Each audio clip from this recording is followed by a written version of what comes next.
hadir di tempat ini dalam rangka Zoom meeting orientasi penyusunan RPJPD tahun 2025-2045 Kabupaten Jeneponto. Selawat dan taslim tak lupa pula kita kirimkan kepada junjungan kita Nabiullah Sallallahu Alaihi Wasallam. Mengingat waktu baik untuk acara orientasi hari ini merupakan salah satu tahapan persiapan dalam rangka penyusunan dokumen perencanaan yakni RPJPD tahun 2025-2045. Dan tahapan ini merupakan tahapan di tahapan persiapan di tahapan kedua setelah pembentukan tim penyusun yang di SK-kan oleh Bapak Bupati Jeneponto. Mungkin sebelum Prof. Darmawan memberikan arahan, kami persilahkan kepada Kepala Bapeda untuk memberikan arahan dan sambutan sebelum kegiatan orientasi ini dimulai. Untuk itu kami dipersilahkan dengan hormat. Ya, terima kasih Pak Moderator. Bismillahirrahmanirrahim. Assalamualaikum warahmatullahi wabarakatuh. Selamat sore dan salam sehat bagi kita semua. Yang saya hormati Bapak Kepala BPKD Kabupaten Jeneponto, yang saya hormati Pak Prof.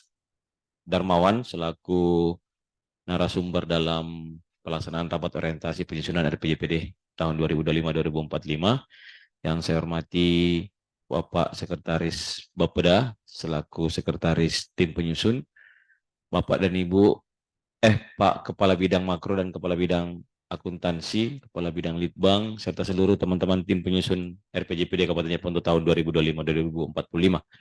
Pertama-tama, mari kita ucapkan puji dan syukur kepada Allah Subhanahu wa Ta'ala, karena atas berkat rahmat dan karunia-Nya lah kita masih diberikan kesempatan untuk hadir di tempat ini pada hari ini. Tidak lupa juga salam dan taslim kita sampaikan ke junjungan kita Nabiullah Muhammad SAW yang telah membawa Islam sebagai rahmat, sebagai agama yang sempurna sehingga kita bisa menjadi Muslim yang seperti sekarang ini. Pertama-tama, saya ucapkan terima kasih atas waktu yang diberikan oleh Prof. Darmawan untuk bisa menjadi narasumber pada kegiatan orientasi kita pada hari ini. Kan saya tahu sekali Pak Prof. Darmawan ini lumayan sibuk karena memang penyusunan RPJPD ini itu serentak di seluruh kabupaten kota, sehingga mungkin banyak sekali kabupaten kota yang lain yang kemudian meminta agar Prof. Darmawan ini menjadi tenaga pendamping atau narasumber dalam penyusunan RPJPD-nya. Jadi Pak Prof, kami ini seperti yang disampaikan oleh Pak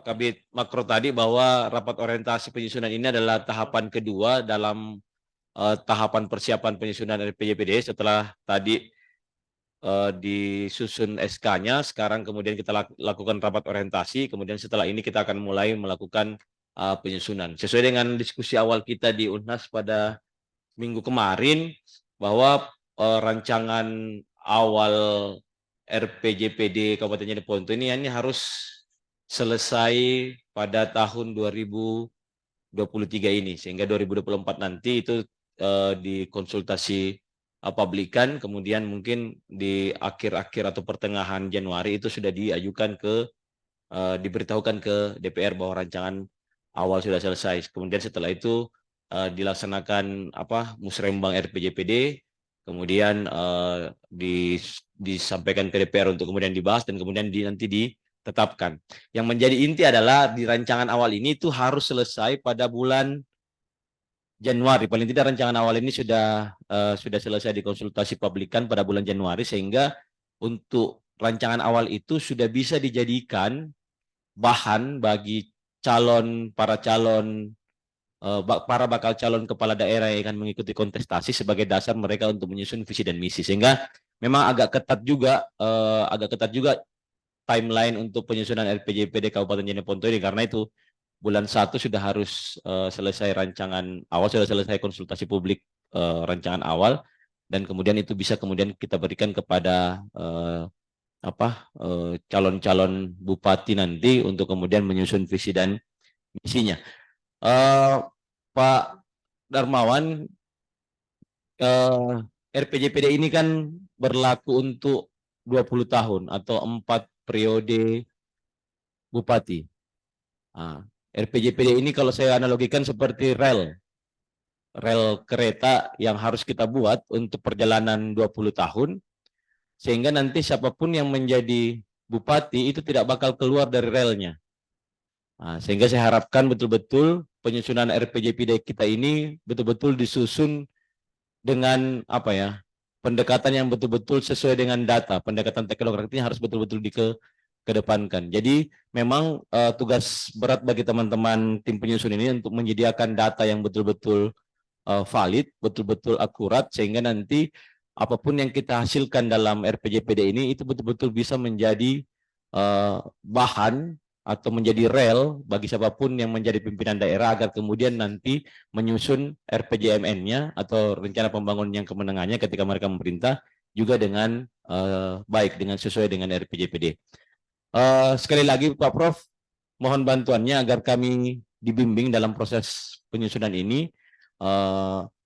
Mohon jangan bosan-bosannya kalau misalnya teman-teman ini tim penyusun, Pak Kabit, teman-teman yang lain, kalau misalnya WA Prof Darmawan, jangan bosan-bosan Prof, jangan kemudian, kenapa kan selalu WA. Jadi bukan karena kita tidak tahu, mungkin karena teman-teman ini haus akan pengetahuan sehingga mungkin akan sering-sering untuk berkomunikasi dengan Prof Darmawan. Mungkin demikian yang bisa saya sampaikan sebagai pengantar, dan sekali lagi mohon bantuan Prof Darmawan untuk kemudian kita bisa bersama-sama menyusun rancangan awal RPJPD Kabupaten Jeneponto tahun 2025-2045. Terima kasih. Wabillahi taufiq wal hidayah. Assalamualaikum warahmatullahi wabarakatuh. Waalaikumsalam warahmatullahi wabarakatuh.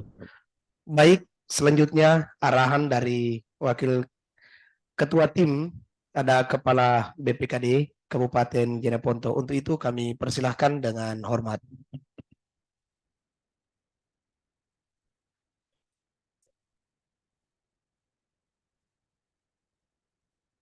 Assalamualaikum warahmatullahi wabarakatuh. Yang saya hormati Pak Prof Darmawan, saya hormati Pak Kepala Bapeda, teman-teman tim penyusun Kanwal RPJPD. Izin Pak Prof, saya masih ingat 2006 yang lalu Pak Prof, waktu itu Pemkab Jeneponto kerjasama dengan kalau saya tidak salah bukan LP2M dengan Pak Maji Salatu waktu itu Prof. KMP waktu itu Prof. Saya ketua tim penyusunan RPJP 2006-2026 Prof. Waktu itu saya masih ingat, saya selaku ketua tim penyusunan itu ditetapkan waktu itu, mudah-mudahan tidak berubah lagi waktu ada perubahan karena saya tidak tahu perkembangan, bahwa Jeneponto yang maju, tangguh, bermartabat dengan bernapaskan keagamaan waktu itu. Kita merubah visi RPJP Jeneponto waktu itu, bahwa kalau saya masih ingat menjadikan Jeneponto sebagai kabupaten yang setara, panjang sekali waktu itu Prof. Kemudian kami didiklat kurang lebih 2 atau 3 minggu di Unhas di PSKMP. Kami waktu itu saya menyampaikan ke Pak Bupati almarhum Kremilo, apakah kami tim diperbolehkan untuk mengganti visi misi Jeneponto yang begitu panjang waktu itu Prof. Waktu itu difasilitasi sama Pak Maji Salatu, bahwa penyampaian dari Pak Bupati dan Wakil Bupati waktu itu bahwa silahkan tim menyusun. Akhirnya disepakatilah Jeneponto yang maju, tangguh, bermartabat dengan bernapaskan keagamaan waktu itu 2006-2026 Prof. Nah, saya tanya-tanya, mohon maaf saya baru bergabung ini Prof. Saya Iya. tanya-tanya dengan Kepala Bapeda dengan Pak Aris, kenapa harus 2025, 2045? Kenapa tidak 2024 ke 2044 misalnya? Saya sampaikan menurut dia bahwa memang seperti itu, harus kan dulu kan lebih dulu anak-anak lahir daripada induk. Waktu itu kan RPJP lebih duluan, kemudian RPJM lebih duluan daripada RPJP waktu itu, sehingga nah persoalannya Prof, tadi apa yang disampaikan Kepala Bapeda bahwa semua calon bupati nanti itu akan mengadopsi, akan melihat visi misi RPJP 2025 2026 2025 2045. Tinggal seorang calon bupati dia mau ambil yang mananya, yang tahun pertama kah, tahun kedua, sampai dengan seperti itu Prof. Yeah. Nah, bagaimana kedudukan 2024 nanti ke depannya ini di mata sisi perencanaan Prof? Apakah masih tetap menggantung kita pakai RPJP 2006 2026 atau memang Ranwaldi ini menjadi acuan khusus bagi perencanaan ke depannya Prof? Saya kira itu Prof, dan insya Allah nanti mungkin kita lebih banyak lagi diskusi Prof dengan teman-teman tim, dan dengan kerendahan hati apa yang disampaikan tadi Pak Kepala Bapeda bahwa kami tim siap mendapatkan informasi atau saran dari Pak Prof demi kesempurnaan, dan saya Kepala BPKD mengucapkan terima kasih ke teman-teman Bapeda karena sudah mengantisipasi hal ini. Karena apa yang disampaikan tadi Pak Kepala Bapeda, tentunya Pak Prof ini ke depan akan banyak kabupaten kota yang yang akan meminta Pak Prof mungkin nanti akan menjadi pendamping. Sekali lagi terima kasih Pak Prof atas kesediaan Bapak dalam membimbing supaya kami ini Jeneponto tidak salah arah Prof. Saya kira itu Prof. Terima kasih. Assalamualaikum warahmatullahi wabarakatuh. Assalamualaikum warahmatullahi wabarakatuh. Terima kasih, itu arahan dari Kepala BPKD. Selanjutnya mari kita ikuti bersama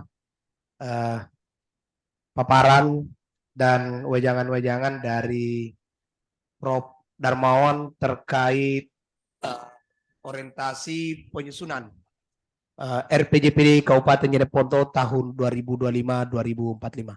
Untuk itu kami persilahkan dengan hormat. Silahkan Prof.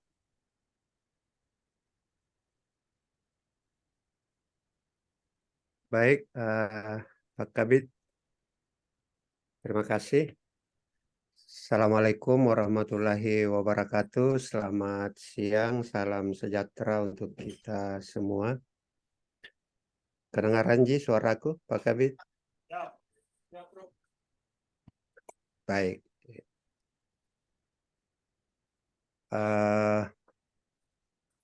Jadi hari ini kita fokus pada sistematika dari RPJPD yang akan kita susun, dan terutama pada data-data apa yang akan kita kumpulkan. Yang pertama, terima kasih saya dilibatkan di dalam kegiatan ini.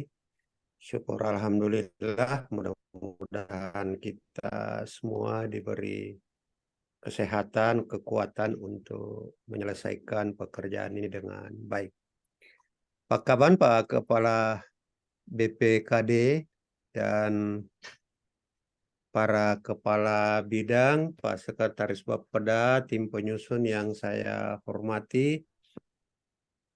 Ya, tadi Pak Kepala BPKD mengajak kita memikirkan pada 2024 kita mengacu pada kemana. Ya, saya kira RPJPD yang kita susun ini akan berlaku untuk RPJMD 2025, jadi 2024 masih kita mengacu pada RPJPD yang lama begitu.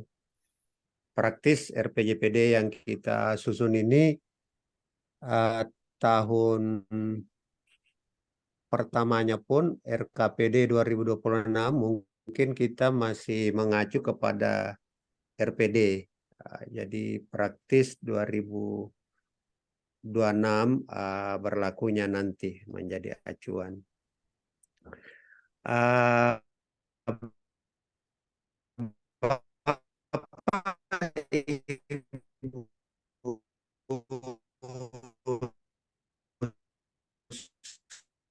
Kalian sekarang ini di Kemendagri direncanakan mungkin 8 bab begitu, berbeda dengan Permendagri 86 yang hanya 6 bab. Saya melihat rancangan Mendagri mungkin 8 bab. Bahkan pernah diwacanakan 9 bab.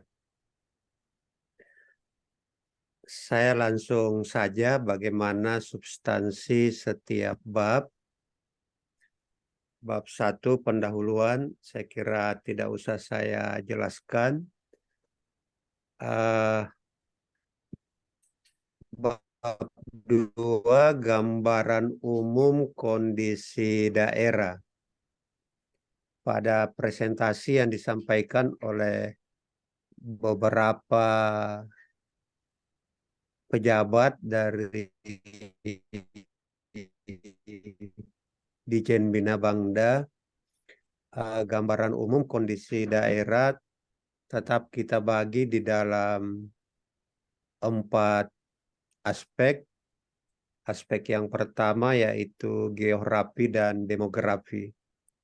Saya melihat ada 4 data makro yang perlu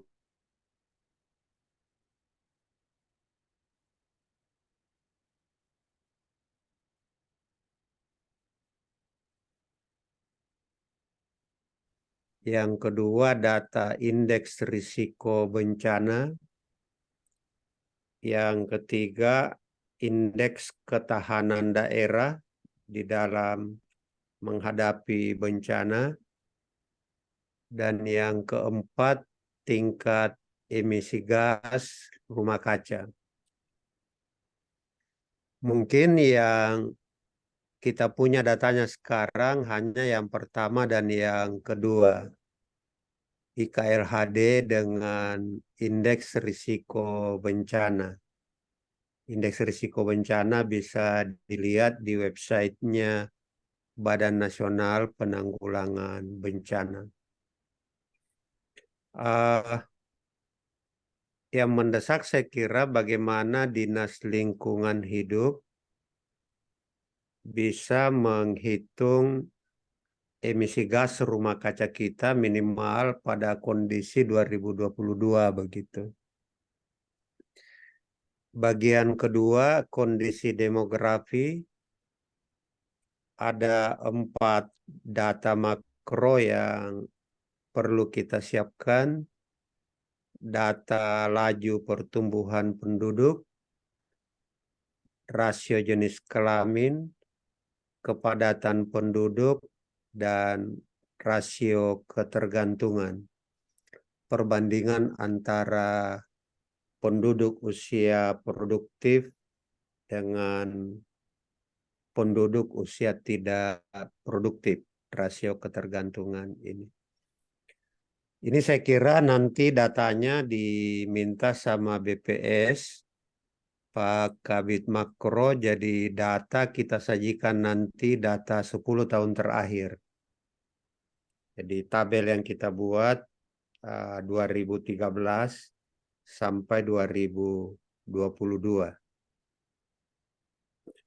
Kalau tahun depan kita sempurnakan, kita tambah lagi data tahun 2023. jadi 11 tahun. Aspek kedua pada gambaran umum kondisi daerah, ada kesejahteraan ekonomi dan ada kesejahteraan sosial budaya.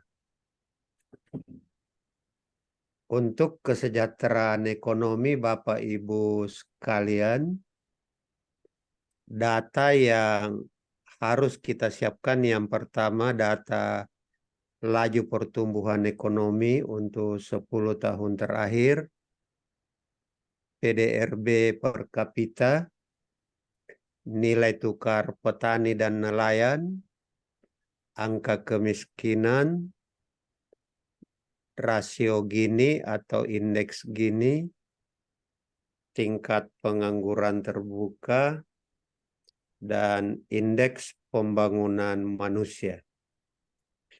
Ini saya kira datanya aman. Ini ada semua datanya di website BPS. Bisa secepatnya kita cari dan bikin tabelnya dan kita analisis.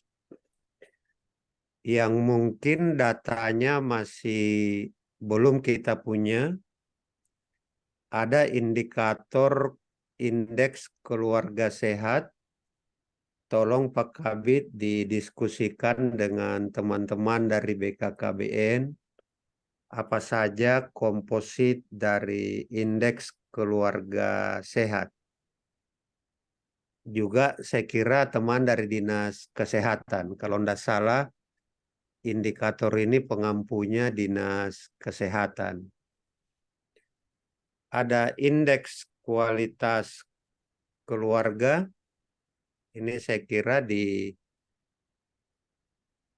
kependudukan dan keluarga berencana, kemudian indeks pembangunan kebudayaan, indeks pembangunan pemuda, dan indeks pembangunan gender, indeks pemberdayaan gender, dan indeks ketimpangan gender.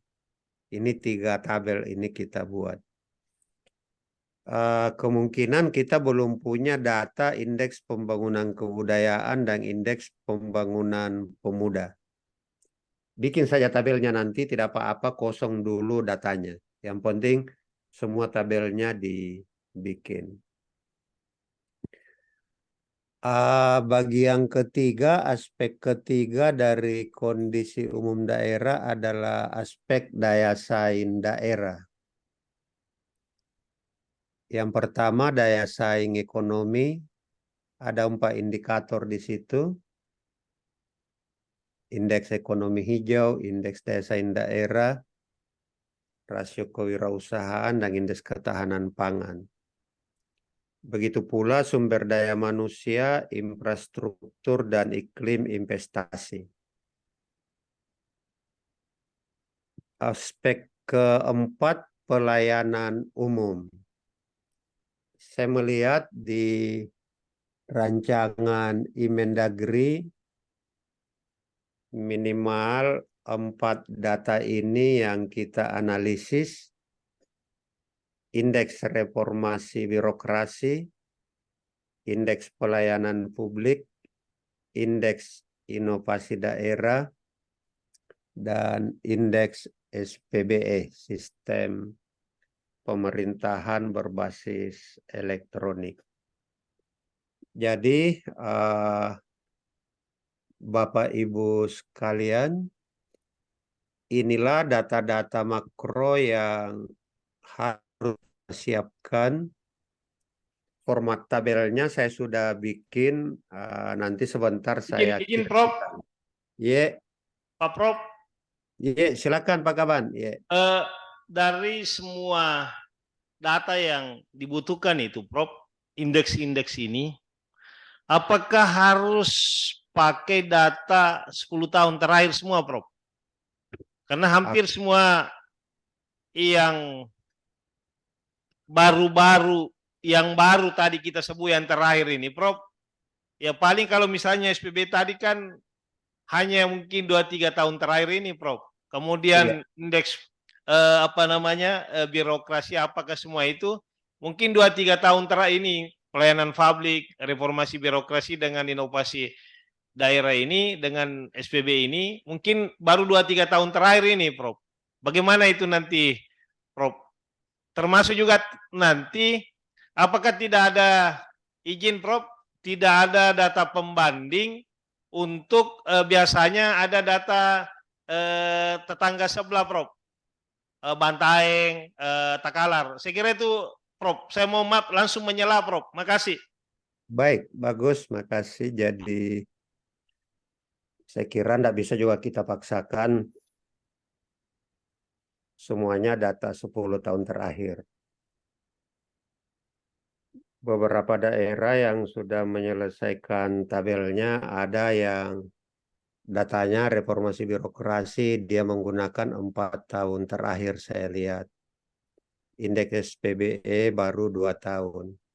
Jadi makanya saya katakan tadi, mungkin yang bisa kita pull 10 tahun hanya yang ini. Yang lengkap data kita 10 tahun. Juga data kependudukan. Sisanya yang lain tidak bisa 10 tahun saya kira. Seperti itu Pak Kaban. Nanti model tabelnya yang saya bikin selama ini, jadi tabelnya kabupaten itu, lalu ada rata-rata provinsi dan ada rata-rata nasional. Minimal di dalam tabel kita bandingkan dengan rata-rata provinsi dan nasional. Tetapi di dalam narasi penjelasan tabel, tidak apa-apa kita bandingkan dengan daerah tetangga atau daerah setara di Sulawesi Selatan. Kalau istilahnya Bappenas, daerah setara. Jadi misalnya, Izin, Prof. ya silakan. Saya juga kadang kaget, Prof. Kalau pemerintah provinsi itu mampu menyediakan data 10 tahun terakhir. Padahal provinsi itu kan akumulasi dari kabupaten kota, Prof. Ini yang saya mau tanya, kira-kira mungkin Pak Prof paham alur berpikirnya nih kadang teman-teman di provinsi, di mana dia dapat data itu, Prof. Karena harusnya kan data kabupaten lengkap, baru teman-teman provinsi menentukan bahwa 10 tahun terakhir data provinsi seperti ini. Nah, kalau kami tidak punya, Prof, provinsi mampu menyiapkan data itu, kira-kira dari mana mengambilnya data itu provinsi, Prof? Makasih, Prof. Iya, jadi ada beberapa data provinsi yang sumbernya itu survei nasional. Survei nasional ini mensampel seluruh Indonesia lalu menghasilkan data provinsi. Jadi dia lahir dari data sampel, bukan lahir dari data akumulasi seluruh kabupaten di provinsi itu. Persoalannya biasanya BPS kalau membuat survei tertentu, satuannya itu provinsi. Kalau dia survei nasional, belum sampai turun ke satuan analisis kabupaten. Hal seperti itu yang menyebabkan sering provinsi punya data, tetapi kalau ditanyakan bagaimana distribusinya data itu ke kabupaten-kabupaten, sulit dijelaskan karena data itu lahir dari hasil survei berdasarkan sampel, bukan berdasarkan data faktual akumulasi semua kabupaten di Sulsel. Seperti itu saya lihat Pak Kaban. Jadi nanti kita akan bisa memilah mana yang kita punya datanya di kabupaten dan mana yang sama sekali kita belum punya datanya, mana yang kita punya datanya hanya 1 tahun terakhir, 2 tahun terakhir, 3 tahun terakhir, kita sajikan saja di dalam tabel. Ya, kalau datanya hanya satu tahun terakhir, itu yang kita pakai sebagai dasar untuk bab-bab berikutnya. Bahkan saya curiga ada indikator yang kita mungkin belum punya data indeksnya, tetapi bisa kita pakai data kompositnya begitu. Seperti itu, Pak Kaban. Ya. Prof, Ah, lanjut. ya. Bab 3 kalau rancangan Imendagri tidak berubah, ada bab tambahan yang berbeda dengan RPJPDE yang lalu, yang berbeda dengan Permendagri 86. Kita diminta membuat proyeksi demografi, dan berdasarkan proyeksi demografi itu kita diminta menghitung kebutuhan sarana prasarana. Jadi kita memproyeksi data total penduduk 2025 sampai 2045, penduduk berdasarkan jenis kelamin, penduduk berdasarkan kelompok umur, itu kita diminta membuat proyeksinya 20 tahun ke depan. Lalu berdasarkan data tren itu kita menganalisis bagaimana kepadatan penduduk 20 tahun ke depan, bagaimana porsi penduduk usia produktif. Usia produktif itu 15 sampai 65 tahun begitu ya. Jadi dari total penduduk berapa porsi yang umurnya 15 sampai 65 tahun. Juga anak usia sekolah perlu kita proyeksikan kira-kira 20 tahun ke depan untuk 4 tahapan RPJMD, berapa penduduk usia PAUD, SD, dan SMP.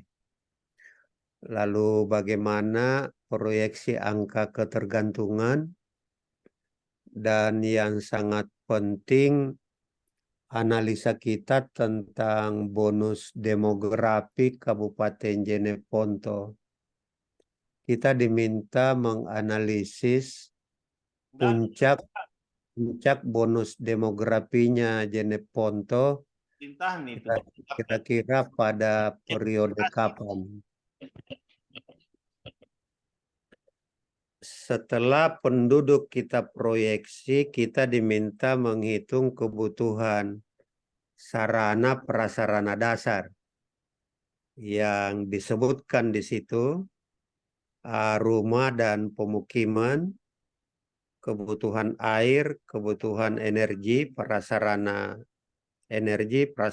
persampahan, kebutuhan infrastruktur kesehatan, infrastruktur pendidikan, serta sarana dan prasarana teknologi informasi.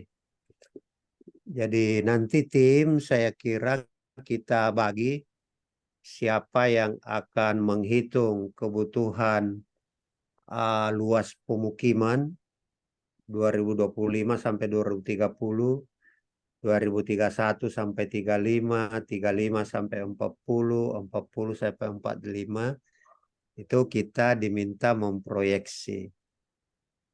Begitu pula misalnya untuk kesehatan, bagaimana kebutuhan kita dengan puskesmas, puskesmas pembantu, kamar rumah sakit, dan seterusnya. Itu isinya bab 3. Daerah yang saya dampingi belum ada yang tuntas mengerjakan ini. Yang kemajuannya agak bagus itu Wajo. Karena Wajo punya dokumen rencana pembangunan berbasis kependudukan. Jadi data-data proyeksi kependudukannya sudah ada begitu. daerah lain belum ada yang tuntas mengerjakan ini. Kita jangan berkecil hati, kita cari teman yang pernah belajar ilmu demografi, saya yakin ada. Lalu kita minta dia kerjasama dengan BPS menghitung proyeksi sampai 2045. Bab 4, Pak Kepala Badan dan Pak Sekretaris, Pak Kepala Bidang, kita diminta menganalisa setiap daerah itu pusat-pusat pertumbuhan wilayahnya di mana dan arah kebijakan pembangunan sarana prasarana wilayah untuk pusat-pusat pertumbuhan itu akan bagaimana selama 20 tahun ke depan. Jadi saya kira dokumen RT RW harus kita pelajari dengan baik. Lalu tema kewilayahan kita periksa pada RPJP nasional. Wilayah Sulawesi apa prioritasnya, Sulawesi Selatan apa prioritasnya, lalu kita di Jeneponto bagaimana menurunkan itu. Sehingga nanti RPJPD kita bab 41 dan 42 bisa kita kerjakan begitu. Saya minta maaf ada telepon dulu. Ya, Erni. Salam.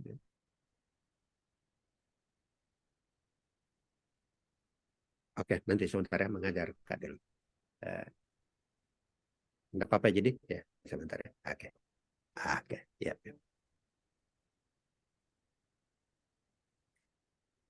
Terus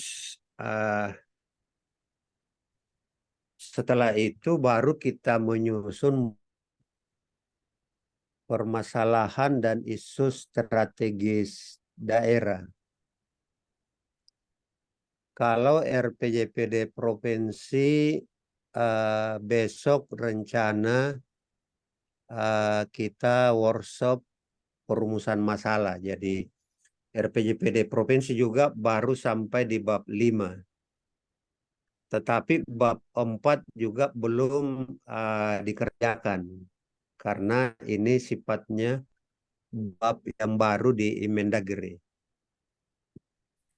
Jadi saya kira nanti kita akan bekerja apa permasalahan kita pada aspek geografi dan demografi, pada aspek kesejahteraan masyarakat, daya saing daerah, dan pelayanan umum. Jadi data yang kita bahas di sini, ketika kita bandingkan dengan rata-rata provinsi, nasional, dan tetangga, di situ kita akan tahu bahwa pada indikator misalnya laju pertumbuhan ekonomi kita lebih rendah dari rata-rata provinsi dan nasional, juga dengan daerah tetangga misalnya. Sehingga itu kita definisikan sebagai sebuah masalah begitu. Iya.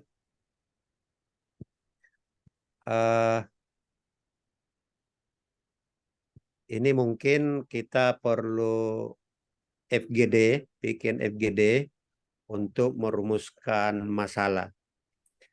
Lalu isu strategis daerah, sama yang lalu sebenarnya kita diminta apa isu strategis kita diambil dari global, nasional, dan regional. Isu yang terkait ekonomi, teknologi, lingkungan hidup, politik, kesehatan, pendidikan, sosial, budaya, dan sebagainya. Isu itu nantinya kita susun berdasarkan prioritisasi isu. Jadi berdasarkan kriteria tertentu, kita membuat daftar apa sebenarnya isu yang paling urgen di Jeneponto untuk 20 tahun ke depan, begitu. Izin Prof. Ya, silakan Pak Kaban. Saya lihat di bab 5 ini pada permasalahan dan isu strategis, ini yang 4 aspek itu boleh nambah atau gimana, Prof? Karena saya lihat ada, ini kan permasalahan ini muncul kan dari bab 2 tadi. Tapi Iya. saya lihat ini ada aspek geografi, demografi, kesejahteraan rakyat, daya saing, pelayanan umum. Ini paten 4, Prof, atau nanti bisa bertambah kaitan dengan di bab 2 nanti itu, Prof? Mungkin jumlah aspeknya kita tidak tambah, tetapi kalau misalnya ada suatu masalah yang tidak ada di antara indikator-indikator ini, bisa saja kita tambahkan di aspek mana masalah itu kita relevan tempatkan begitu. Misalnya kemarin Kabupaten Asmat, mereka mengatakan kami di sini ada masalah terkait eksistensi masyarakat adat. Permasalahan itu di mana kira-kira ditempatkan. Jadi saya sarankan mungkin di demografi nantinya kita tambahkan satu subpoin di situ, masalah yang terkait dengan eksistensi masyarakat adat, baik di dalam penguasaan tanah adat dan sebagainya begitu. Jadi memang Pak Kaban ada beberapa daerah yang substansi masalahnya bukan sekedar mengikuti indikator-indikator ini. Kita bisa menambahkan substansi masalahnya, tetapi aspeknya mungkin kita gunakan 4 aspek ini saja. Kita tinggal lihat pada aspek mana bisa kita kelompokkan substansi masalah itu. Seperti itu, Pak Kaban. Yeah.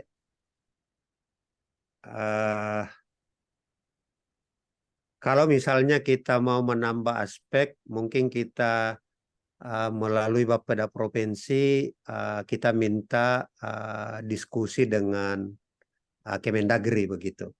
Siap, lanjut Prof. Baik, iya. Nah, pada permasalahan ini Kemendagri meminta kita menyimpan kertas kerja kita dalam perumusan pohon masalah.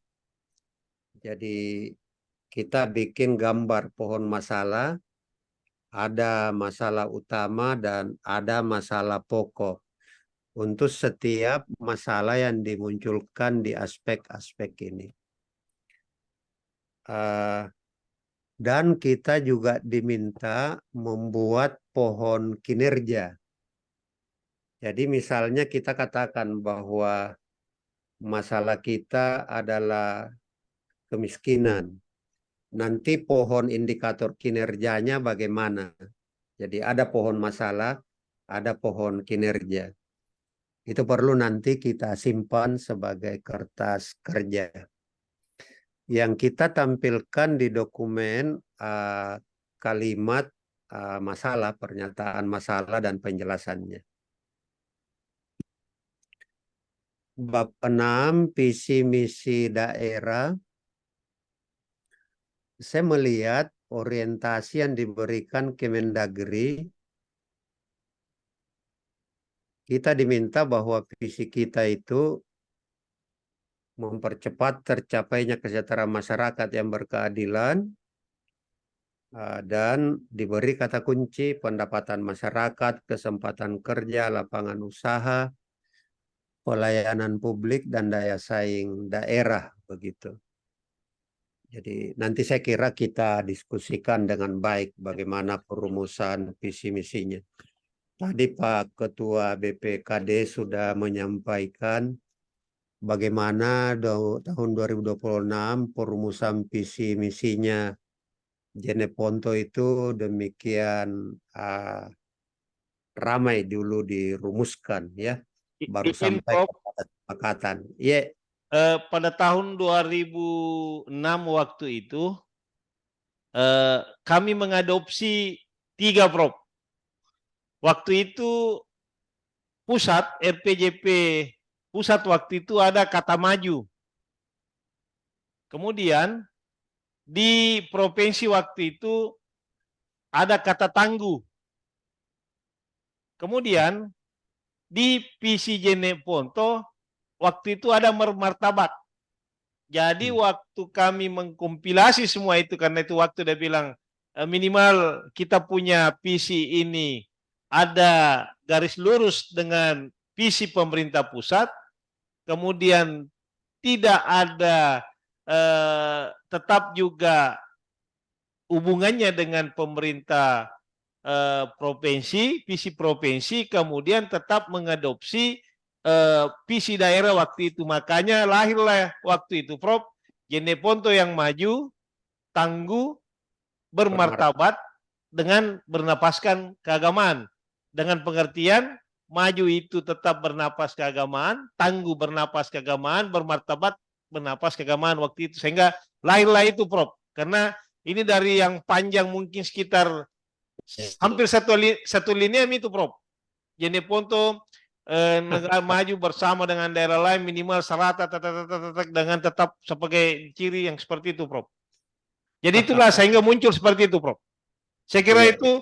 Dan apakah nanti ini menjadi baru di 2025 ke 2024, saya tidak tahu nanti apakah mungkin teman-teman, karena waktu itu Prof 10 orang nah muncul visi misi hampir 30, Prof. Waktu kita di UNAS. Iya. Saya kira itu, Prof. Lanjut. Mungkin kita nanti tantangannya ini karena Bappenas meminta kita betul-betul inline dengan RPJPN begitu. Jadi kemungkinan kita pelajari bersamalah visi RPJPN nanti untuk melihat bagaimana penyebarannya, dan kita menunggu juga visinya Sulsel begitu ya. Bapak Ibu sekalian, inti dari RPJPD adalah arah kebijakan dan sasaran pokok. Ini mungkin yang akan agak lama kita kerja. Disinilah nantinya kita memberi arahan target kinerja yang harus dijadikan acuan oleh setiap calon kepala daerah sesuai periodenya begitu. Jadi nanti kita akan membuat tabel seperti ini. Jadi misi, arah kebijakan tahap pertama, tahap kedua, tahap ketiga, tahap keempat. Lalu apa kalimat sasaran pokoknya. Lalu indikator kinerja sasaran pokoknya. Misalnya indikator kinerjanya angka kemiskinan. Tim kita yang akan menghitung target berapa angka kemiskinan pada 2025-2030 misalnya. Berapa target angka kemiskinan 2031 sampai 34. Berapa target angka kemiskinan 2035 sampai 39. Begitu pula 40 sampai 45. Jadi kalimat sasaran pokok dan indikatornya akan mengikat visi misi dan program prioritas yang dibuat oleh calon kepala daerah begitu. Ini nanti saya kira Pak Kaban yang kita kerja bersama merumuskan dengan baik dan memperhatikan IKU indikator yang ada di RPJP nasional. Ini saya kira yang butuh waktu nanti. Karena membuat formula kalimat arah kebijakan, kalimat sasaran pokok, itu kan tidak gampang juga begitu. Mungkin nanti saya harus turun tangan pada bab ini untuk kita sama-sama bekerja. Ya, kalau sudah itu tinggal di penutup. Ya. Seperti itu Pak Kaban, para kepala bidang, Pak Sekretaris, dan tim penyusun. Kalau rancangan Imendagri tidak berubah, maka seperti ini bab yang akan kita kerjakan. Iya. Saya kembalikan dulu ke Pak Kabid. Terima kasih.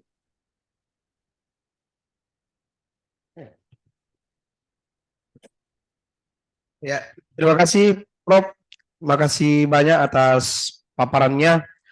Jadi mungkin dari sekian bab, walaupun secara sistematis berlawanan dengan Permendagri 86 yang telah kita mungkin baca-baca bersama, namun adanya Imendagri sehingga bab-bab dalam penyusunan RPJPD nantinya akan seragam berdasarkan regulasi yang baru ini. Mungkin Prof ada teman-teman yang mau mempertanyakan hal-hal apa saja yang perlu dipersiapkan dari segi bab per bab yang telah dipaparkan oleh Prof. Mungkin Denjari, siapa tahu ada yang mau dipertanyakan. Jadi mungkin ada dari teman dulu, Pak Prof. Silakan Denjari. Oke, silakan.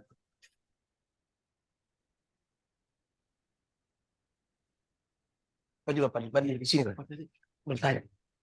Pertanyaan juga.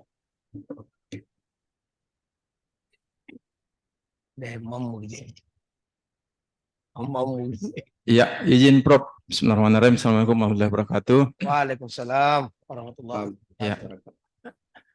Ya, Pun. Jadi mungkin ini berdasarkan rancangan Inmendagri, Pak Prof. Jadi pertama mungkin kami minta materinya Prof di-share begitu, Prof. Kemudian terkait tadi aspek geografi dan demografi, Prof. Apakah nanti ketika misalnya di permasalahan, apakah tetap kita memunculkan kembali terkait misalnya setelah kita sandingkan ketiga-tiganya, mulai dari nasional, provinsi, dan daerah tetangga, apakah setelah misalnya ketika itu didapat angkanya dan misalnya masih dalam keadaan bermasalah, Prof, apakah kita kembali merumuskan kembali misalnya terkait luasan wilayahnya, apa kita kembali uraikan di situ sebagai persoalan begitu, Prof. Kemudian apakah kalau misalnya ditarik ke regulasi Permendagri 86, apakah arah kebijakan ini dan sasaran pokoknya itu sudah, oh iya tadi IKU, Prof, ya, IKU. Jadi ini menjadi IKU daerah. Jadi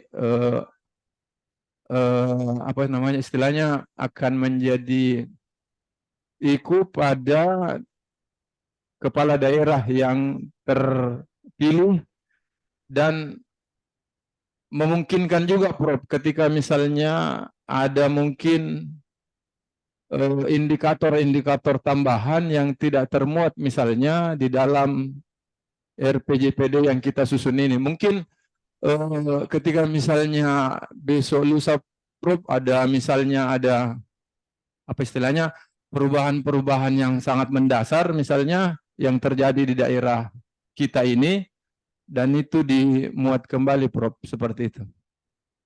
Saya kira itu dulu Prof. Makasih Prof atas pencerahannya. Assalamualaikum warahmatullahi wabarakatuh. Waalaikumsalam. Mungkin ditanggapi dulu Prof. Nanti selanjutnya baru teman-teman yang lain. Silakan Prof. Iya, jadi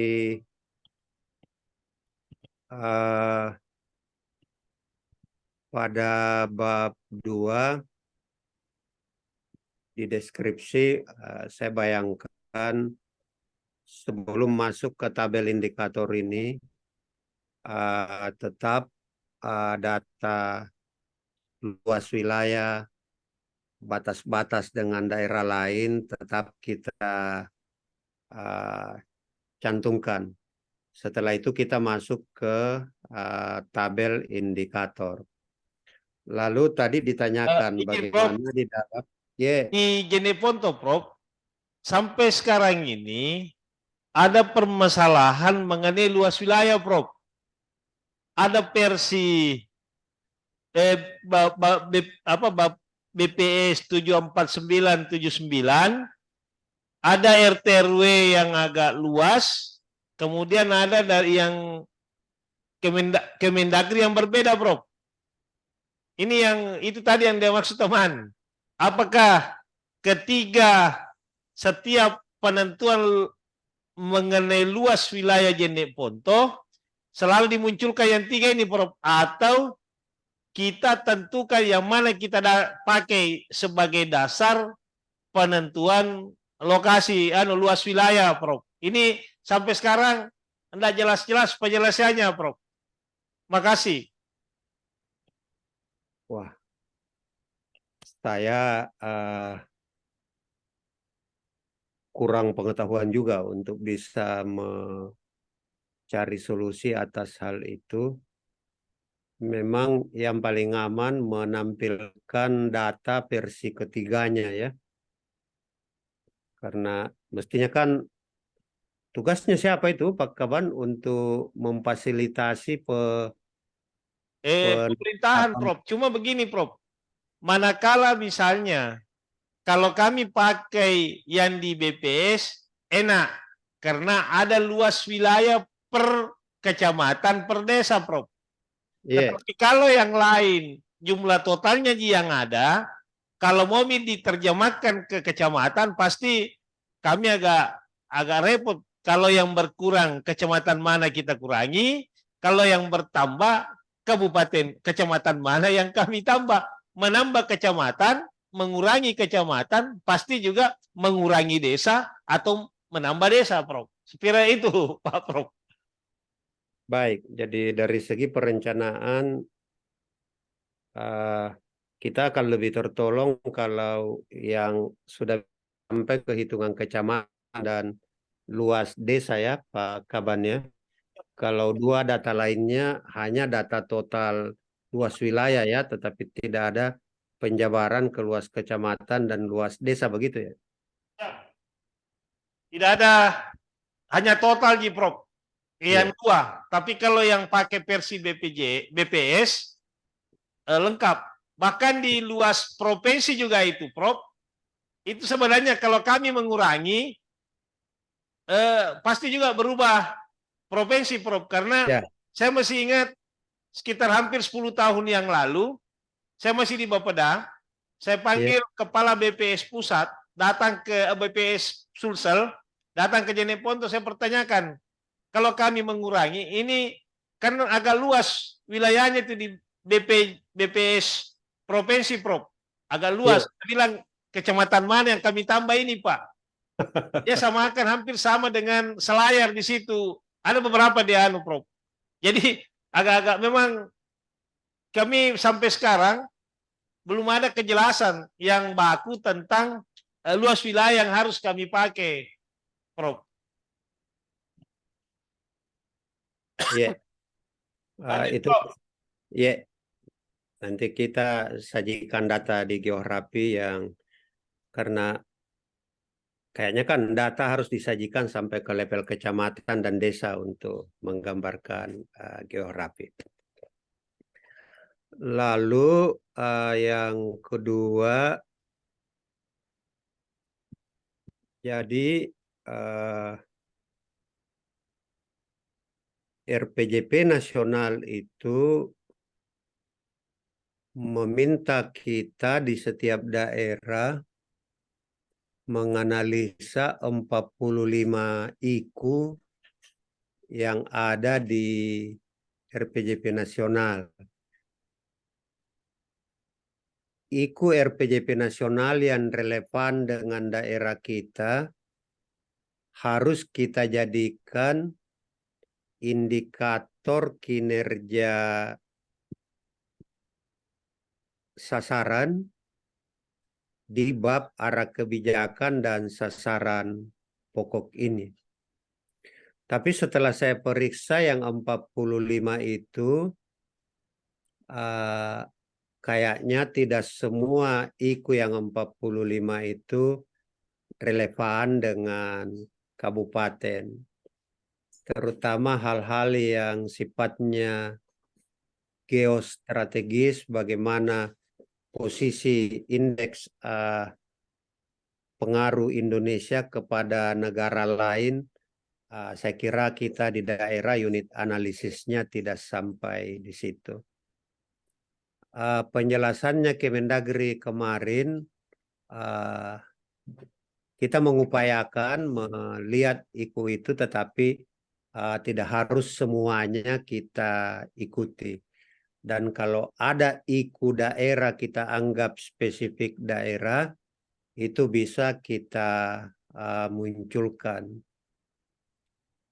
Terutama misalnya Papua yang terkait dengan eksistensi adat, kawasan lindung yang ada di sana, itu mereka rencanakan menjadi tambahan IKU di situ. Nah, ini kan persoalannya, satu kali kita pasang di sini dan menjadi perda, itu akan mengisi RPJMD 4 periode ke depan begitu. Iya. Jadi kita harus diskusikan dengan baik nanti. Itu respon saya. Terima kasih Pak. Jadi kita sama-sama belajar, sama-sama membuka pemahaman untuk supaya kita kerjakan dengan baik nantinya. Saya kembalikan ke Pak Kabid. Iya, terima kasih Prof atas arahan terkait dengan pertanyaan teman. Mungkin baik, ada teman lagi Prof, Pak Padli, mungkin ada yang mau disampaikan sebagai tim penyusun juga. Silakan Dek, Pak Padli. Baik, terima kasih atas kesempatannya. Izin Prof, kenalkan saya Nur Fadli Wahab. Yang saya ingin tanyakan kembali di bab 2 Prof terkait dengan aspek kesejahteraan masyarakat, pelayanan umum dan daya saing. Apakah di ketiga aspek tersebut kita selaku tim penyusun apakah boleh juga untuk menambahkan realisasi IKU dan IKK pada periode RPJMD terakhir, serta di luar itu juga apakah di bab 2 kita wajib mengakomodir juga untuk menampilkan data terkait dengan capaian SPM dan realisasi SDGs. Mungkin itu Prof dari saya. Terima kasih. Assalamualaikum warahmatullahi wabarakatuh. Waalaikumsalam. Silakan Prof, ditanggapi dulu Prof. Iya. Jadi itu juga saya pikirkan bagaimana tempatnya data-data yang katakan levelnya benefit atau outcome. Yang tadi Pak Padli contohkan misalnya capaian SPM. Saya coba eksperimen waktu mendampingi Sopem merumuskan masalah. Jadi ada beberapa indikator capaian kita selama ini itu akan menjadi penjelasan penyebab dari masalah utama yang terkait indikator makro. Saya ambil contoh misalnya, katakanlah salah satu masalah kita rendahnya indeks pelayanan publik. Katakanlah itu judul masalah utamanya. Rendahnya indeks pelayanan publik. Nanti kan kita harus berikan penyebab. Apa yang menyebabkan indeks pelayanan publik rendah? Disitulah kalau Sopen dikalimatkan salah satu penyebab rendahnya indeks pelayanan publik adalah belum terpenuhinya semua standar pelayanan minimal. Dijelaskan lagi, capaian SPM PAUD baru 72%, capaian SPM pendidikan dasar dan seterusnya. Jadi beberapa indikator kinerja kunci yang selama ini kita pakai dalam RKPD, RPJMD, Renstra, saya melihat akan menjadi bagian dari alinea penjelasan sebagai faktor yang menyebabkan masalah pada indikator makro ini. Jadi mungkin kita tidak memunculkan judul masalah tidak tercapainya standar pelayanan minimal. Tetapi dia akan menjadi penjelasan penyebab dari salah satu masalah makro, katakanlah rendahnya indeks pelayanan publik. Contoh lain misalnya, katakanlah Jeneponto indeks reformasi birokrasinya baru B atau BB misalnya. Dan kita anggap itu sebuah masalah. Nanti pada penjelasan masalahnya, kita tampilkan sejumlah indikator kinerja kunci yang menyebabkan IRB rendah. Misalnya kita hubungkan dengan sakit yang rendah, indeks pengelolaan keuangan daerah, tidak katakanlah indeks profesionalisme ASN yang belum optimal, dan seterusnya.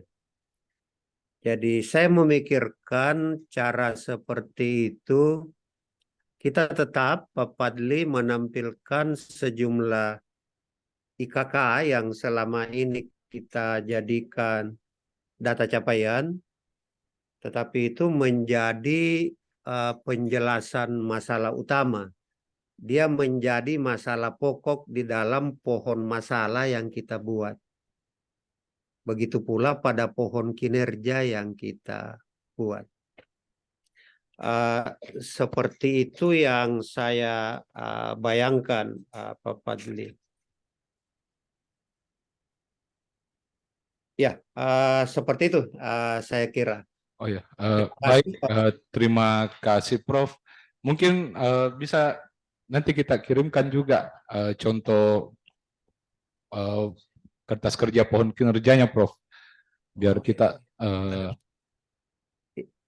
Ya, jadi bisa nanti memahami. Terima jadi kasih, Prof. nanti saya kira Pak Kabid kalau data bab 2 sudah tersusun dan kita bagi tim, ada yang mengerjakan bab 3 dan ada yang mengerjakan bab 4.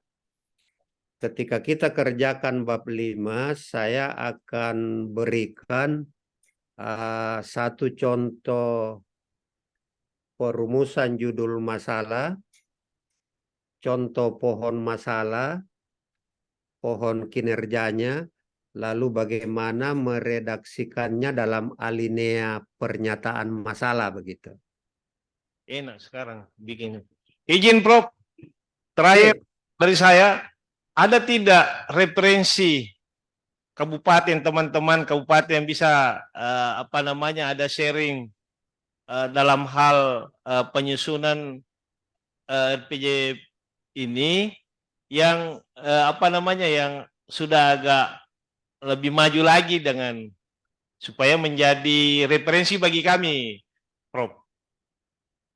Hampir sama semua perjalanannya. Ada yang cepat memulai, tetapi kemudian pelan ke selanjutnya. Menuju tengah itu cepat, tetapi kemudian lambat begitu. Yang mengerjakan bab masalah sekarang, kalau tidak salah, Sopen dengan Wajo. Ya.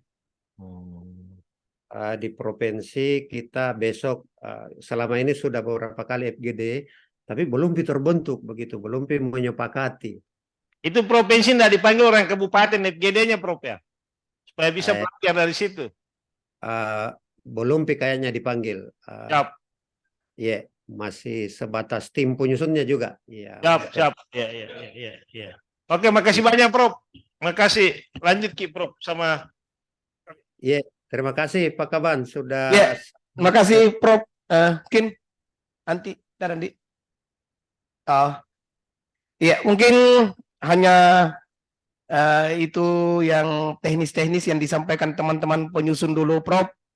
Mungkin lain kali melalui WA atau berkomunikasi langsung dengan Prof. Seperti yang disampaikan Pak Kawan BPKD tadi, bahwa jangan bosan-bosannya untuk kami hubungi, Prof. Dan insya Allah setelah pembicaraan kemarin, mudah-mudahan kami bisa lebih mencermati apa arahan-arahan dari Pak Prof. Semoga harapan bisa dituntaskan sampai dengan rancangan awal, Prof. Dan walaupun kondisi yang kita bicarakan sepertinya memang mungkin akan kami lebih perketat dan bisa menutupi progres-progres di di 2024 nantinya, Prof. Jadi hal-hal teknis lain mungkin kita masih tetap mengFGD-kan di Januari nanti sebelum kita secara rutin supaya sebelum disampaikan, sebelum dikonsultasi publikan bisa ada yang lebih progresnya lebih maksimal, Prof. Jadi kami akan formulasi bagaimana supaya ada jadwal yang lebih efektif lah. Insya Allah kalau tidak ada halangan di 2024 nantinya, Prof. Oke, Pak Kabit. Iya. Jadi sebentar saya akan kirim bahan tadi dan kelihatan Ki tabel yang saya sajikan dalam Word. Tidak kelihatan Ki. Iya. Belum, Prof. Saya tidak tahu bagaimana caranya double share screen ini. Nanti bisa saya kirim contoh tabelnya. Iya. Oh iya, Prof. Itu yang kami tunggu, Bu, Prof. Contoh tabel yang bisa kami isi dulu, atau ada kertas kerja Excel lah atau apa saja, Prof, yang sudah kita dampingi supaya teman-teman di Jeneponto bisa lebih memacu kerjanya dalam penyiapan data sebelum dilakukan analisis, Prof. Mudah-mudahan setelah pertemuan ini, Prof, bisa dikirimkan lebih cepat supaya kami bisa bagi tim untuk mengerjakan kesiapan data dulu, karena hal-hal penyiapan data mungkin lebih parah dibanding dengan melakukan analisisnya, Prof. Karena kalau analisis mungkin sudah bisa kita antisipasi untuk 4 sektor tadi, membandingkan nasional, provinsi dengan daerah-daerah tetangga beserta dengan permasalahan-permasalahan di daerah sendiri. Mungkin itu, Prof. Siapa tahu masih ada yang Prof mau sampaikan ke kita sebelum kita tutup pertemuan ini, Prof. Ya, dari saya cukup. Saya menyampaikan terima kasih atas atensi teman-teman, terutama Pak Kepala BPKD yang tinggal bersama kita berdiskusi. Mudah-mudahan selanjutnya prosesnya kita akseleratif begitu. Terima kasih Pak Ya. Kaban. Terima kasih Siap. Pak Kabit. Terima kasih Prof. Sekali Ya. lagi sebelum kami tutup permohonan maaf Pak Kepala Bapeda dengan Pak Sekretaris Bapeda yang kebetulan suruh dampingi Pak Sekda, Prof. Ada Inspektorat Provinsi masuk dengan ya Ya, untuk pertemuan akhir masa jabatannya lagi Pak Bupati, Prof. Dengan LKPJ tahunan dan 5 tahunan ya, Prof. Ada Inspektorat Provinsi datang, jadi permohonan maaf. Mungkin cukup Ya. sekian, Prof. Terima kasih banyak atas waktunya, Prof. Dan arahan-arahannya untuk teman-teman tim penyusun di Bapeda. Semoga tindak lanjut ke depannya menjadi nilai ibadah untuk kita semua. Billahi taufik wal hidayah. Assalamualaikum warahmatullahi wabarakatuh. Terima kasih, Prof.